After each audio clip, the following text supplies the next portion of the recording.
tous, tout d'abord je me présente, je suis Audrey Banquier, responsable de soins et directrice adjointe de la clinique Mon Repos et nous sommes réunis ce soir pour vous présenter un sujet sur l'insomnie et pour cela j'ai en ma présence le docteur Bazani, psychiatre et médecin du sommeil.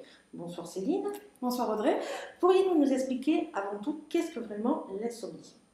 Alors, effectivement, ce qu'il faut considérer lorsqu'on parle d'insomnie, c'est que c'est avant tout une plainte subjective.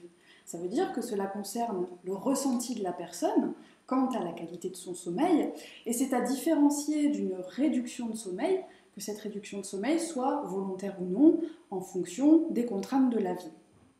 Et puis on va distinguer l'insomnie selon sa durée. Une insomnie aiguë, brève, qui dure en général moins d'un mois, peut apparaître assez fréquemment suite à des facteurs de stress, suite à des événements de vie négatifs. C'est ce qu'on appelle une insomnie d'ajustement et normalement elle doit rentrer dans l'ordre spontanément après la disparition du facteur de stress. Mais parfois cette insomnie devient un véritable trouble chronique si elle se met notamment à durer plus de 3 mois. Et c'est là qu'on va évoquer justement la définition précise du trouble insomniaque chronique. Donc ce sont des difficultés régulières qui peuvent porter sur l'endormissement, sur le milieu de la nuit, on appelle ça une insomnie de maintien, sur la fin de nuit, c'est une insomnie à réveil précoce, ou de manière plus qualitative, être un sommeil qui est globalement perçu comme non réparateur. Il faut que cela survienne à une certaine fréquence, on considère en général au moins 3 nuits par semaine, et que ça évolue donc depuis au moins 3 mois. Ces troubles, ils ont aussi un retentissement en journée. Et parmi les critères de l'insomnie chronique, on va retrouver tout le retentissement diurne en termes de fatigue jusqu'à la somnolence, en termes de troubles cognitifs, de troubles émotionnels, etc. Et que tout ceci survienne malgré finalement la présence de conditions adéquates pour le sommeil. Et j'ai envie de vous poser la question, quelles sont véritablement les conditions adéquates du sommeil ? Alors quand on parle de conditions adéquates de sommeil, on va aussi considérer de manière plus large ce à quoi on est de plus en plus sensibilisé maintenant, qui sont les règles d'hygiène veille-sommeil. Parmi les conditions adéquates de sommeil, il s'agit déjà de contrôler son environnement. La pièce où on dort, sa literie, la température de la pièce. On conseille de ne pas surchauffer, d'être à une température inférieure à 20 degrés. De s'assurer que le bruit, la lumière, les animaux de compagnie ne vont pas être des facteurs qui vont venir perturber le déroulement de la nuit. Et puis de manière beaucoup plus large, dans l'hygiène veille-sommeil, il va être important de prendre en considération la régularité des horaires de son coucher, mais aussi de son lever. Lever qui doit s'accompagner d'une exposition le plus précoce possible à la lumière matinale, si possible naturelle. On va considérer le rôle de l'activité physique. Là aussi, on est de plus en plus averti à ce sujet-là et des bienfaits de l'activité physique sur le sommeil, même s'il ne faut pas la pratiquer trop tardivement le soir, sous peine de retarder l'endormissement. Dans l'hygiène de vie, l'alimentation également a un impact sur la qualité du sommeil. On conseille des repas qui ne sont pas trop copieux le soir et de favoriser certains aliments comme les sucres lents. Et puis aussi de prendre garde à la consommation de substances. Et là, il y a énormément de substances qu'on peut consommer dans la vie de tous les jours qui vont avoir un impact sur le sommeil et sur la vigilance. Puisqu'on consomme régulièrement des substances stimulantes, le café, le thé, la nicotine, pour certains des boissons énergisantes, ou à l'inverse des substances plutôt sédatives. Consommation très répandue d'alcool, de cannabis, de benzodiazépines, tout autant de substances qui peuvent être utilisées comme ça pour essayer de favoriser le sommeil. Et enfin, de manière là encore de plus en plus répandue, on est sensibilisé aussi à l'impact des écrans, notamment les écrans LED d'ordinateurs, de smartphones, et via la lumière bleue qu'ils contiennent, de leur effet négatif sur notre latence d'endormissement, puisque ça va retarder le pic de sécrétion de mélatonine, qui est une des hormones du sommeil. Alors, la question que beaucoup de monde se pose, c'est quelle différence y a-t-il entre le trouble du sommeil et l'insomnie ? Oui, quand on parle de troubles du sommeil, en réalité, ça manque un petit peu de précision, c'est quelque chose d'assez vaste, alors qu'on a vu que l'insomnie répondait à des critères bien précis. Dans les troubles du sommeil, on va aussi pouvoir rencontrer des pathologies qui peuvent se produire pendant le sommeil et le perturber, qui vont occasionner comme ça des troubles, comme le syndrome d'apnée du sommeil, le syndrome des jambes sans repos, etc.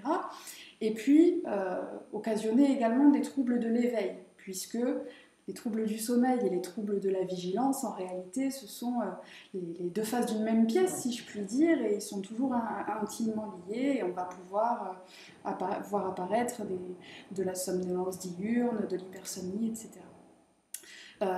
Les troubles du sommeil comprennent aussi les troubles du rythme circadien. Et les troubles du rythme circadien, ce sont des troubles de l'horloge biologique. Voilà, on a tous ce qu'on appelle un chronotype, c'est-à-dire un fonctionnement bien individuel d'une horloge biologique interne qui peut parfois être en inadéquation avec l'horloge externe et qui peut se traduire par une plainte insomniaque, notamment par une plainte d'insomnie d'endormissement.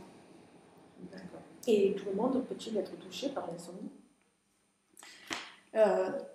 Si tu poses la question de savoir si on est tous égaux devant l'insomnie, non. Ce qu'il faut considérer, c'est que l'insomnie, c'est déjà une problématique très fréquente. On estime que l'insomnie chronique, en tout cas en population générale, va toucher près de 20% de la population. Une personne sur 5 qui, à un instant T, va souffrir d'insomnie. Et parmi ces 20%, on estime que 10% présentent une forme sévère. Il y a effectivement une inégalité en fonction du sexe, puisqu'on estime que les femmes sont un petit peu plus touchées que les hommes. Et puis il y a des variations aussi en fonction de l'âge, mais qui vont toujours être à considérer en fonction de l'évolution du sommeil au cours de la vie. Parce qu'un nourrisson, un enfant, un adolescent, un adulte, une personne âgée n'a pas le même sommeil, et on va bien entendu toujours confronter cette plainte insomniaque à l'évolution naturelle du sommeil au cours de la vie. Pour préciser encore le fait de ces inégalités de sommeil, on peut souligner qu'il y a également des prédispositions familiales par rapport à l'insomnie. Et puis enfin, nous ne sommes pas tous égaux devant l'insomnie parce que nous n'avons pas tous les mêmes problématiques médicales et que là encore, en fonction des antécédents des pathologies dont on souffre, on va pouvoir malheureusement souffrir plus ou moins d'insomnie. D'accord. Et y a-t-il des périodes qui sont plus propices que d'autres à l'insomnie ?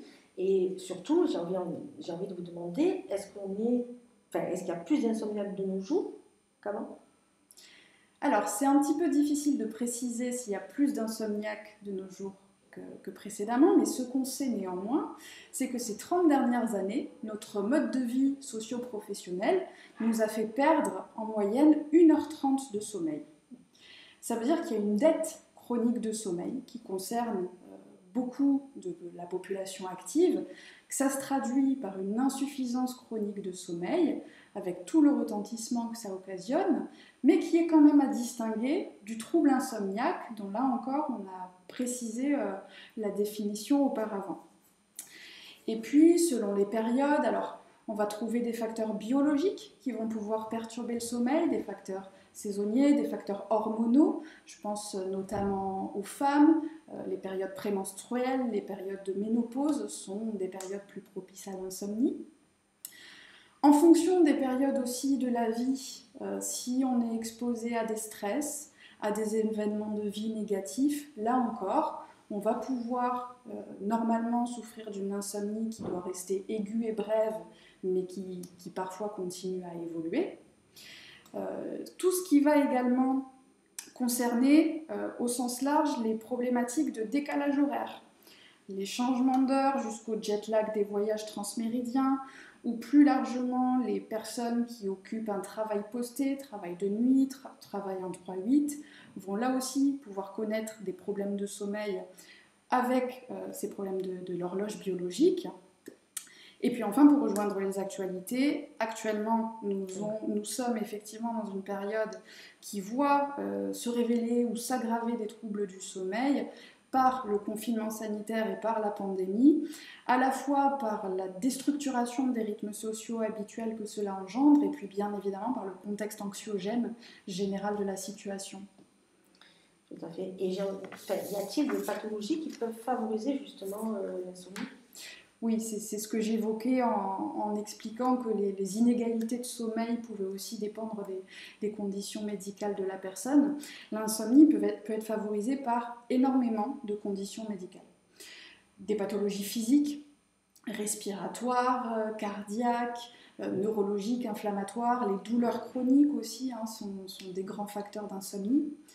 Les pathologies psychiatriques, donc, que nous connaissons plutôt de manière régulière, les troubles anxieux, les troubles de l'humeur, de l'épisode dépressif, aux troubles dépressifs récurrents, aux troubles bipolaires, les troubles de l'adaptation avec l'état de stress post-traumatique, et de nombreuses autres conditions comme ça psychiatriques qui vont bien évidemment être de grands vecteurs d'insomnie. Les maladies spécifiques du sommeil également, les syndromes des jambes sans repos, le syndrome d'apnée du sommeil, des parasomnies qui vont pouvoir, outre le problème, si je puis dire, physique qui vient entraver le sommeil, se manifester par des plaintes insomniaques et produire des plaintes insomniaques. Et puis, les traitements médicamenteux. Les traitements médicamenteux, qu'on les prenne de manière brève ou en long cours, certains vont pouvoir avoir un impact délétère sur le sommeil. À titre d'exemple bien connu, on peut citer les corticoïdes ou les bêta-bloquants qui ont comme ça des effets sur le sommeil. Alors, ce qu'il faut considérer, et notamment en psychiatrie, c'est que l'insomnie, elle fait souvent partie des symptômes de la maladie, voire des critères diagnostiques qu'on utilise justement pour poser un diagnostic de dépression, un diagnostic de trouble anxieux. L'insomnie, comme l'hypersomnie d'ailleurs, sont dans les critères syndromiques. Et c'est pour ça qu'on différenciait auparavant ce qu'on appelait l'insomnie primaire, c'est-à-dire une insomnie toute seule, qui est la seule plainte de la personne, d'une insomnie secondaire. L'insomnie secondaire étant celle qui est déclenchée par une autre maladie. Le problème, c'est qu'on s'est rendu compte que cette insomnie secondaire, elle pouvait continuer à exister toute seule, alors même qu'on était en rémission du trouble qui l'avait favorisée. Et c'est pour ça qu'on parle désormais d'insomnie comorbide. La comorbidité, ça veut dire maladie associée, pour pouvoir considérer en tant que telle l'insomnie à côté de la pathologie en question, et surtout l'importance de traiter ces deux troubles simultanément pour se donner les meilleures chances de rémission. D'accord. Et si l'insomnie n'est que le seul problème? Voilà, donc ce qu'on appelait effectivement auparavant l'insomnie primaire, c'est ce qu'on entend aussi souvent sous le terme d'insomnie psychophysiologique. L'insomnie psychophysiologique, malheureusement, c'est le plus souvent une insomnie aiguë qui ne guérit pas, qui doit normalement donc rentrer dans l'ordre après un facteur de stress, mais qui continue d'évoluer et qui a tendance à devenir très chronique. Cette insomnie psychophysiologique, c'est un motif très fréquent de soins en première cour, notamment en médecine générale, mais la prise en charge spécifique de ce trouble-là est quand même relativement encore peu développée. Ça se traduit de manière assez fréquente par un recours, si je puis dire, très, voire trop fréquent à des molécules somnifères, mais c'est une problématique dont on a vu la fréquence et qui derrière a de nombreux enjeux en termes de santé publique. Des enjeux en termes de qualité de vie, du retentissement que ça peut avoir, et puis des enjeux beaucoup plus problématiques en termes d'accidents, en termes de retentissement socio-professionnel, et derrière un coût médico-économique qui va pouvoir être considérable. Et il y a des risques liés justement à cette insomnie chronique? Alors, quand on parle des risques et des complications de l'insomnie chronique, je pense qu'il faut distinguer les complications de court terme et les complications de long terme. À court terme, ça va dépendre de la manière dont la personne tolère l'insomnie, puisque c'est le retentissement diurne. Donc il y a le risque de somnolence, avec tout ce que ça peut engendrer derrière qu'on a évoqué, le risque de diminution des performances cognitives en termes de capacité de concentration, d'attention, de mémorisation, et puis sur le plan émotionnel aussi, produire des sautes d'humeur, de l'irritabilité, une plus grande nervosité, etc., etc.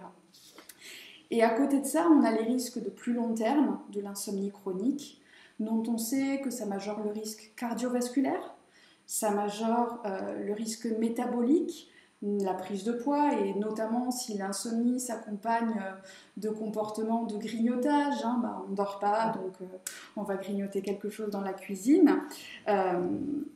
Le risque infectieux à travers une diminution des défenses immunitaires, et puis là encore, sous l'aspect psychiatrique, le risque de la caractérisation de véritables troubles de l'humeur, et notamment d'effondrements dépressifs et d'épisodes dépressifs caractérisés. Céline, vous êtes médecin du sommeil, donc vous êtes spécialisée dans le sommeil. Pourriez-vous nous décrire ou nous expliquer en quoi consiste la première consultation justement de ce trouble et surtout de l'insomnie? Quand un patient vient consulter pour la première fois pour insomnie, pour une plainte insomniaque, donc on va faire un recueil assez exhaustif de sa situation. On va dans un premier temps caractériser sa plainte insomniaque. Quelle est sa durée, sa fréquence, est-ce que ça porte sur l'endormissement, le maintien du sommeil, le réveil précoce, et quel est son retentissement diurne. Et puis, de manière beaucoup plus large, on va s'intéresser aux antécédents médicaux, chirurgicaux et psychiatriques de la personne, puisqu'on a vu les liens que ça pouvait avoir avec les différentes pathologies. De la même manière, quel est le traitement habituel et quels sont les comportements addictifs de la personne, hein, là encore en termes de substances soit stimulantes, soit sédatives. On va toujours considérer la profession et le mode de vie de la personne, puisqu'il peut y avoir non seulement un facteur de retentissement et de l'importance en fait de ces troubles, notamment en termes de sécurité par rapport à son poste de travail. Et puis, on va s'intéresser également à finalement quel dormeur on a en face de nous, c'est-à-dire quelles sont les habitudes et le profil de sommeil normal, si je puis dire, de la personne. Tout d'abord, quel est son chronotype? Est-ce que c'est quelqu'un qui est plutôt du soir, quelqu'un qui est plutôt du matin? Quels sont ses besoins habituels de sommeil? Est-ce que c'est un petit dormeur ou un long dormeur? Parce qu'on n'a pas tous besoin de la même durée de sommeil pour être bien en journée. Quelles sont les erreurs patentes dans l'hygiène veille-sommeil qu'on a citées tout à l'heure et qu'on retrouve à l'interrogatoire?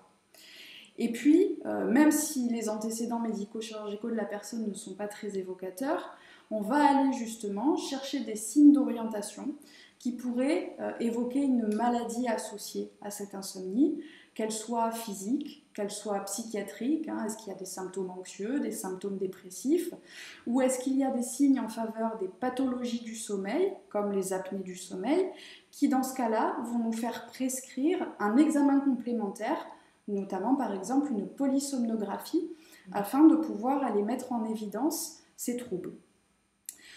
Pour quantifier la sévérité de l'insomnie dont se plaint la personne, on peut utiliser des échelles standardisées, l'index de sévérité de l'insomnie par exemple, et c'est intéressant parce qu'on a une notion de la sévérité de l'insomnie au moment de la première consultation et on pourra reproduire à l'issue de la prise en charge ce score afin de voir si l'insomnie s'est améliorée. Et puis on conclut la consultation par la remise au patient d'un agenda de sommeil. Donc ça, je vais vous montrer un petit peu comment ça se présente. Donc l'agenda de sommeil, c'est une grille où on retrouve donc les dates successives et le cycle nictéméral, donc les 24 heures de la journée, qu'on va demander au patient de remplir initialement sur 14 à 21 jours, qui va nous aider à l'évaluation précise du trouble et qu'on va poursuivre tout au long de la prise en charge puisque ça va nous permettre d'ajuster les mesures et surtout de suivre l'efficacité des mesures entreprises sur la qualité et les patterns de son sommeil. D'accord. Et doit-on forcément prendre un traitement médicamenteux? Pour traiter l'insomnie? Oui. Non, et fort heureusement. Hein. Donc on va évoquer un petit peu les possibilités thérapeutiques de l'insomnie. Alors déjà les médicaments, c'est vrai que les somnifères, c'est une prise qui est très répandue dans la population générale. En France notamment, on est des grands consommateurs de ce type de molécules. Ce sont le plus souvent des benzodiazépines et leurs apparentés, les Z-drugs comme le zolpidem, l'azopiclone, mais qui devraient normalement être réservés à une durée de prescription brève. Et puis à côté de ces molécules, on va trouver d'autres produits, pour certains en vente libre, comme la mélatonine, comme la phytothérapie, qui ont également des effets positifs sur le sommeil. Une fois étant évoqués ces médicaments, le traitement du sommeil, de l'insomnie, ça passe beaucoup plus globalement par d'autres éléments. On a évoqué tout à l'heure les règles d'hygiène veille-sommeil. Il va sans dire que celles-ci vont être indispensables pour établir un sommeil de bonne qualité, mais malheureusement, lorsqu'on est confronté à un trouble d'insomnie chronique, ces règles d'hygiène veille-sommeil, elles sont le plus souvent insuffisantes. Et c'est là où la thérapeutique principale efficace sur l'insomnie, qui est la thérapie cognitivo-comportementale de l'insomnie, va vraiment avoir toute sa place, de surcroît après les règles d'hygiène veille-sommeil, pour vraiment aider à traiter cette insomnie. Dans les thérapeutiques médicamenteuses, on peut citer aussi l'intérêt de la luminothérapie. Donc c'est l'exposition matinale à une lumière très puissante qui reproduit celle du soleil dans les mois les plus ensoleillés et qui va avoir des effets positifs sur le sommeil, mais également sur l'humeur, et c'est un protocole assez intéressant à appliquer, notamment si l'insomnie s'associe justement à de la dépression, puisqu'on sera efficace sur ces deux volets. Et puis de manière encore plus large, quand on parle du traitement de l'insomnie, donc comme je vous l'ai dit tout à l'heure, en fonction des comorbidités, des pathologies associées de la personne, on n'oubliera pas de traiter les pathologies associées pour pouvoir justement se donner les meilleures chances d'améliorer son sommeil.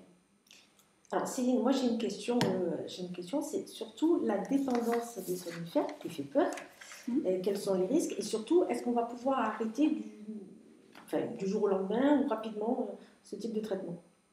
Alors, je présume que tu parles des benzodiazépines et de leurs apparentés, puisque ce sont celles-là en général dont on est dépendant et dont on connaît bien maintenant les risques qui sont liés à leur usage lorsqu'il est prolongé. Donc, on a tout d'abord un risque d'accoutumance, qui est la perte d'efficacité avec la prise au long cours, qui, en théorie, pourrait faire parfois monter les doses dans une escalade thérapeutique, puisque le médicament perd son efficacité au fur et à mesure. Et puis, une problématique de dépendance, c'est-à-dire qu'on n'arrive pas à l'arrêter brutalement parce qu'il y a des symptômes, des sensations de manque qui apparaissent. La journée, lors de leur usage à long terme, on sait que ce sont des médicaments qui vont avoir un retentissement sur le fonctionnement cognitif, notamment en termes de mémoire. Les personnes qui sont dépendantes de ces molécules se plaignent assez souvent de problèmes de mémoire.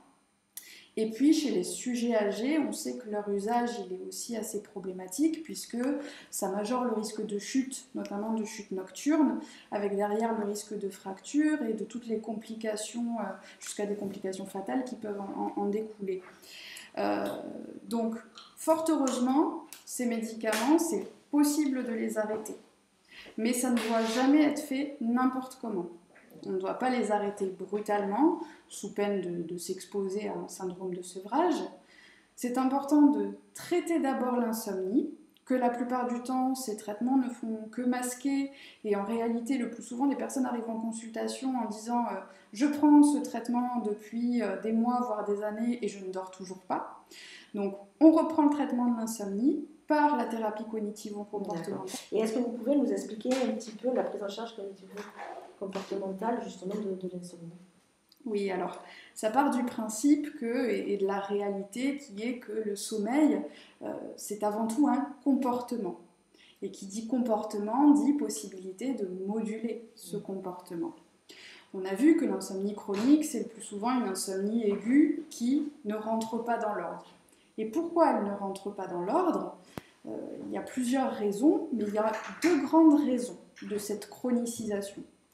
Premièrement, un mauvais dormeur, il va le plus souvent, spontanément, adopter des comportements qui vont s'avérer en réalité contre-productifs pour un rétablissement de sommeil de qualité. Il va augmenter le temps qu'il passe au lit sans dormir, il va pouvoir avoir tendance à augmenter son temps de sommeil en journée, se lever de manière irrégulière, voire désynchroniser complètement son rythme veille-sommeil. Et puis, à côté de ça, vont aussi se développer des pensées dites dysfonctionnelles sur le sommeil, avec des idées préconçues ou une mauvaise connaissance de ses besoins de sommeil. Donc, penser qu'il faut à tout prix s'endormir avant minuit pour passer une bonne nuit, penser qu'on a à tout prix besoin de 8 heures de sommeil alors que ça ne correspond peut-être pas aux besoins physiologiques de cet individu-là, etc., etc.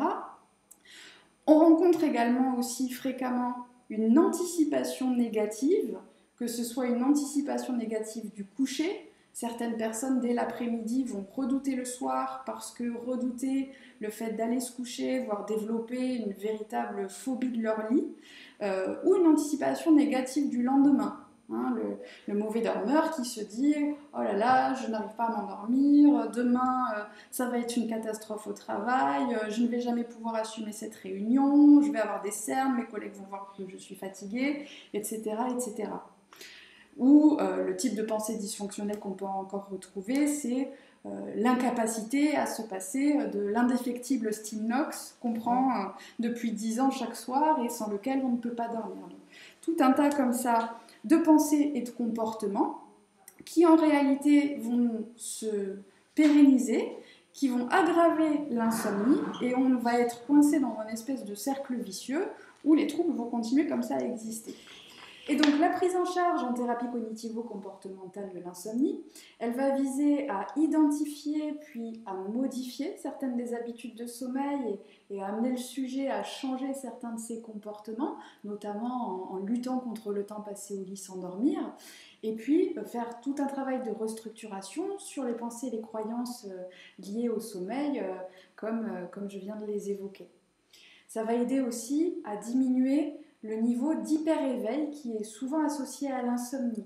En réalité, les personnes décrivent bien qu'elles sont à la fois très fatiguées, mais aussi très éveillées, avec l'impossibilité de s'endormir. Et c'est souvent un hyper-éveil anxieux.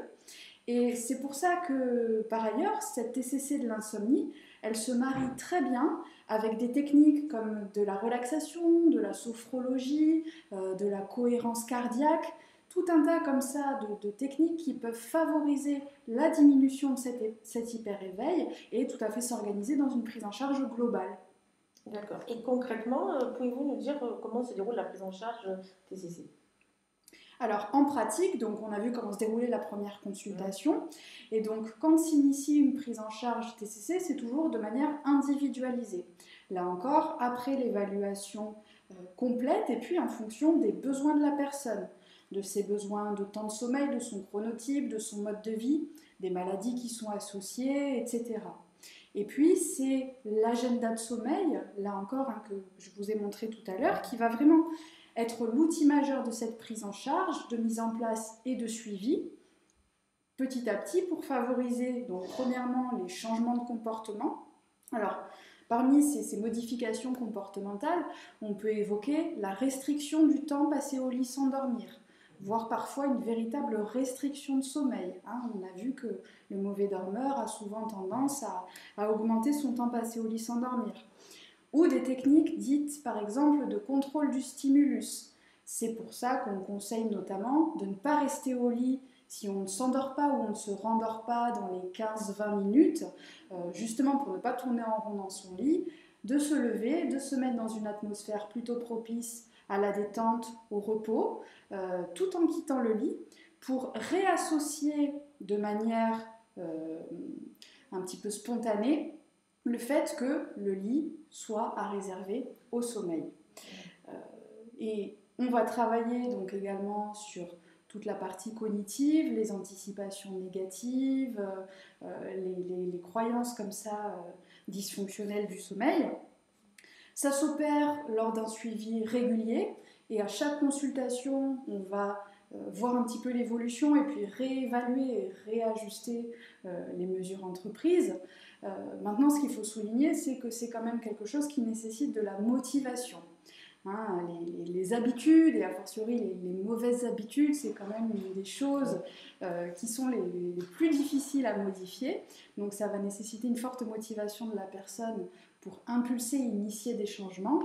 Mais ce qu'on peut dire aussi, c'est que quand cette motivation est là et que la personne s'inscrit réellement dans la prise en charge, il y a des résultats qui sont perceptibles, le plus souvent après quelques semaines de prise en charge, et ce, j'ai envie de dire, quelle que soit la durée préalable de l'insomnie. Donc heureusement, l'insomnie n'est pas une fatalité, on ne reste pas insomniaque à vie, et c'est très important aussi de pouvoir avoir recours à ce type de prise en charge. Céline, je vous remercie beaucoup pour toutes ces informations. Merci à tous pour votre écoute et nous vous souhaitons une bonne soirée et surtout une bonne nuit. Au revoir.